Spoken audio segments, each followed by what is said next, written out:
Ngayong araw naman nga ni mga kamatay, malalaman na nga ang gender ng aming second baby ay for the go.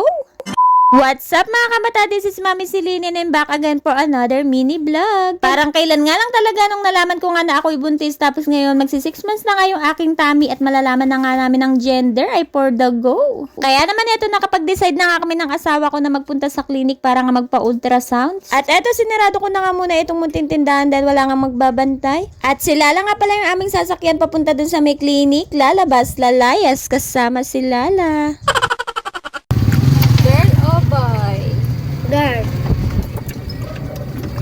At eto nga, habang nakasakay nga kami at papunta nga kami doon, tinanong ko nga itong si Cyrus kung ano nga ba ang gusto niyang maging kapatid. Ang sagot niya nga sa akin ay gusto niya nga ay babae.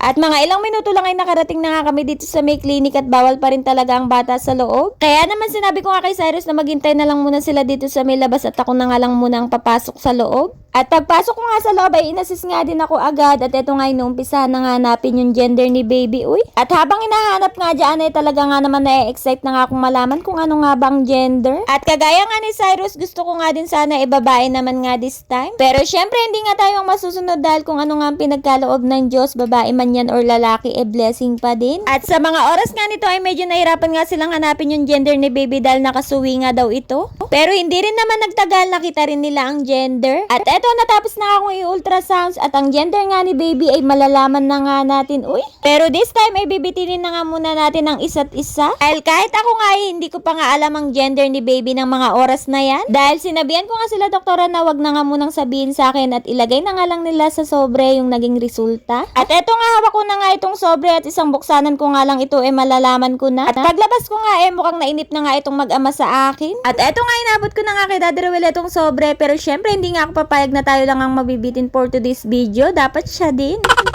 Kaya naman ikikip ko na nga muna to at hindi muna namin titignan. Dahil nakapag-decide nga ako na magpa-gender reveal kahit simple nga lang. Uy. At eto nga yung mga kaganapan na hindi ko nga nagawa kay Cyrus noon. Dahil hindi pa nga yata masyadong nauuso noon ang gender reveal at ngayon nga talaga ay usong-uso na. Kaya naman gusto ko nga ma-experience ang magpa-gender reveal kahit simple lang. Uy. Kaya naman pagbalik nga namin ay dito na nga kami dumiretso sa may bahay nila ate. Dahil sa kanya ko na nga muna ipapatago itong sobre. Dahil kung ako nga maghahawak baka hindi nga rin ako makatiis at buksan ko din. Kaya naman ito, agad-agad ko na nga inabot sa ate ko itong resulta at sabi ko nga sa kanya ko na nga muna ito pagkakatiwala. Uy. At ito nga sa ate, mas excited pa nga kaya naman nung pagpasok namin ng bahay, agad niya nang tinignan itong resulta. Uy. Ako nga sige, tignan niya pero wag nga lang niyang sasabihin sa akin at wag nga lang siya magpapahalata. Uy. At ito nga, alam na nga ni ate ang gender at dito nga ay nag-uusap nga kami kung ano nga ba ang gagawin sa gender reveal. O siya mga kamata, abangan nyo na nga lang yung ating next video para sa simpleng gender reveal.